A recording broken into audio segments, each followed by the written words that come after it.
Halo teman-teman, Investo pada video kali ini akan berbagi mengenai Citayam Fashion Week.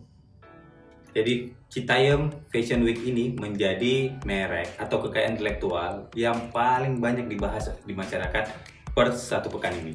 Karena apa? Karena mungkin banyak orang merasa bahwa bukan pihak yang mengkreasi langsung yang kemudian mendaftarkan terhadap merek tersebut. Tapi paling tidak, terlepas dari pro dan kontra, kita akan membahas dari sisi hukumnya saja biar para pihak memahami kaidah-kaidah hukum berkaitan dengan merek ini. Jadi kalau kita lihat Citayam Fashion Week itu sudah ada dua kelas didaftarkan. Pertama kelas 41 oleh dua perusahaan, satu perusahaan dan satu perorangan. Perusahaannya milik Baim Wong, katanya milik Baim Wong itu Tiger Wong Entertainment, dan kemudian satu perorangan. Dan kemudian satu lagi di kelas 25 yaitu berkaitan dengan pakaian. Nah, Citayam Fashion Week ini menjadi sesuatu yang sangat fenomenal. Mungkin para pihak merasa bahwa yang melakukan pendaftaran terhadap merek ini bukanlah pihak yang mengkreasi, bisa saja terjadi. Tapi paling tidak secara hukum saya akan membahas mengenai Baim Wong. Kenapa spesifik? Karena perusahaan inilah yang pertama mendaftarkan. Kita ketahui bahwa di dalam merek itu first to file itu menjadi asas dan prinsip. Jadi siapa duluan daftar itu yang kemudian diberikan mereknya. Jadi Citayam Fashion Week yang didaftarkan oleh perusahaannya Baim Wong itu yang berpotensi untuk diterima. Berpotensi, saya ingin membahas ada alasan untuk dilakukan penolakan nantinya di video ini. Jadi kalau kita melihat merek-merek serupa, sebenarnya sudah ada banyak di Indonesia yang mendaftarkan. Terutama misalkan Bali Fashion Week, Ubud Fashion Week, kemudian ada Bandung Fashion Week, ada Jakarta Fashion Week, kemudian ada Jakarta Islamic Fashion Week. Jadi ada banyak fashion week yang telah terdaftar maupun yang sedang melakukan pengajuan pendaftaran. Jadi dulu-dulu ini nggak jadi masalah. Jadi banyak perusahaan-perusahaan tidak menjadi persoalan bahwa mereka memiliki hak terhadap ini. Meskipun di dalam kacamata kami sebagai kekayaan intelektual, harusnya ini nama-nama ini dikreasi atau dikurasi oleh Kemenpar Rekraf untuk membentuk sebuah perkumpulan, dan perkumpulan inilah melakukan pendaftaran merek. Jadi merek Citayam, Ubud, dan Jakarta ini menjadi merek kolektif. Jadi tidak dimiliki oleh satu orang. Tapi paling tidak berdasarkan PDKM merek itu sudah bisa kita lihat ada banyak perusahaan dan perorangan yang memiliki merek terhadap Ubud, terhadap Bali, terhadap Jakarta, dan itu bukan satupun dimiliki oleh perkumpulan ataupun diinisiasi oleh pemerintah. Jadi itulah celah-celah hukum yang bisa digunakan oleh para pihak untuk melakukan pendaftaran. Nah, apa yang menjadi faktor ditolaknya nanti merek oleh pemeriksa merek? Jadi ketika merek ini sudah dilakukan pendaftaran, maka pengumuman dan kemudian nanti masuk ke pemeriksaan substantif. Nah, di pemeriksaan substantif inilah yang nanti memiliki potensi untuk diterima atau ditolak. Nah, kalau alasan diterima, pasti pemeriksa merek mengatakan bahwa tidak ada merek yang sebelumnya didaftar atas nama Citayam Fashion Week, sehingga ini bisa terdaftar atas nama Baim Wong atau perusahaannya Baim Wong. Tetapi yang kedua, misalkan pemeriksa merek menganggap bahwa merek ini bertentangan dengan ketertiban umum berdasarkan pasal 20, atau merek ini bertentangan dengan sesuatu yang bersifat itikat baik misalkan di pasal 21, ini bisa jadi alasan penolakan. Nah, kita lihat banyaknya statement-statement dari aparatur pemerintah, dari para artis sendiri untuk meminta merek ini dicabut.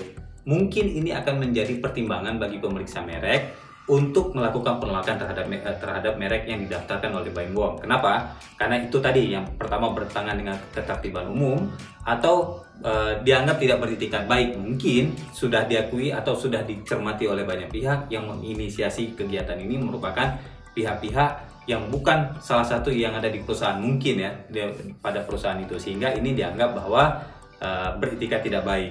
Nah, tetapi ini alasan-alasan yang mungkin saja tidak digunakan oleh pemeriksa merek, bisa saja juga digunakan oleh pemeriksa merek. Jadi ini sangat tergantung oleh pemeriksa merek. Nah, kemudian juga perlu kita pahami dalam pendaftaran merek ini, kalau misalkan alasannya adalah ingin membangun sebuah komunitas atau alasannya ingin mengembangkan ini menjadi sebuah tradisi baru atau kegiatan event yang positif, harusnya itu didorong menjadi perkumpulan dan didaftarkan atas nama perkumpulan. Jadi mereknya itu tidak dimiliki oleh satu orang. Bayangkan kalau ini Citayam Fashion Week, besok ada orang Citayam sendiri menyelenggarakan kegiatan di tingkat kecamatan, misalkan, itu sudah melanggar hak terhadap merek yang dipegang oleh PT tertentu atau orang tertentu yang nantinya akan diberikan merek. Nah, kalau sekedar saran, sebenarnya kita meminta kepada menteri untuk mencabut semua merek-merek yang menggunakan bahasa-bahasa daerah, misal bahasa daerah atau tempat, misalkan Jakarta Fashion Week, Ubud Fashion Week untuk diprakarsai, untuk dicabut oleh menteri, karena itu bertentangan dengan ketertiban umum. Nah, kalau itu dicabut, maka tidak ada alasan bagi pemeriksa merek untuk menerima merek Citayam Fashion Week. Kalau itu tidak dicabut, maka di hearing merek nanti si Baim Bong dan perusahaannya bisa melakukan hak, menegakkan hak, meminta bahwa kenapa Ubud Fashion Week bisa, Bali Fashion Week bisa dimiliki oleh perorangan, kenapa Citayam Fashion Week itu tidak bisa. Nah, kemudian nanti akan berlanjut ke banding merek sampai bisa saja itu ke pengadilan niaga. Nah, tahapan-tahapan itu dimungkinkan oleh hukum dan secara hukum masih bisa untuk diperjuangkan bagi para pihak. Namun, kalau ditanya berdasarkan asas moralitas dan seterusnya, maka ini pilihan-pilihan yang mungkin sulit untuk diterima oleh pihak yang telah melakukan pendaftaran merek karena dia mungkin ada alasan-alasan yang objektif yang ingin disampaikan. Tetapi di balik itu semua, kalau kita merujuk ke apa yang disampaikan oleh Gubernur Jawa Barat, Ridwan Kamil, maka meminta untuk dicabut. Jadi kalau cabut itu ada di pasca permohonan, pemohon merek untuk melakukan pencabutan atau ditarik kembali. Nah, mungkin dengan itu situasi kemudian jadi lebih kondusif, masyarakat menganggap bahwa tidak ada yang menunggangi aksi-aksi yang dilakukan oleh para teman-teman yang diinisiasi di Jakarta ini. Jadi kalau dari kacamata konsultan, kita bisa mengatakan bahwa para pihak memiliki hak. Jadi pihak yang melakukan pendaftaran akan terus memperjuangkan dan dimungkinkan secara hukum, atau ada orang-orang yang lain yang merasa bahwa ini bertentangan dengan merek yang segala macam, dia melakukan oposisi merek, tapi oposisi merek biasanya dilakukan oleh orang yang telah terdaftar.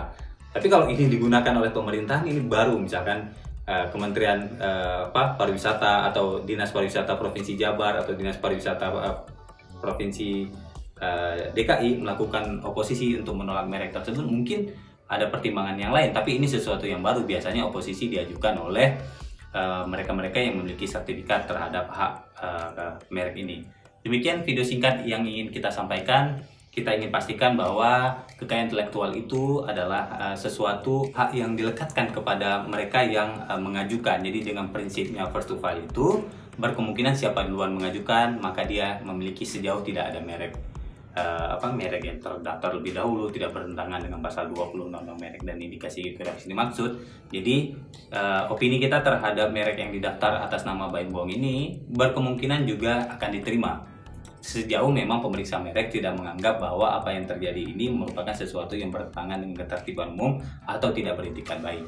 Nah, hanya dua ini aja yang menjadi faktor kunci bagaimana nanti pemeriksa merek bisa melihat secara objektif. Kalau pemeriksa merek merasa bahwa ini bertentangan dengan ketertiban umum dan tidak beretikat baik, maka merek ini akan secara otomatis ditolak. Jadi kalau ditolak, upayanya nanti dari pemeriksa merek ditolak oleh pemeriksa merek, maka Baim Bong akan melakukan hearing seterusnya sampai ke pengadilan niaga kalau memang tidak ada keputusan yang dianggap memuaskan bagi para pihak. Demikian video singkat kami mengenai Citayam Fashion Week. Semoga bermanfaat. Salam Investo.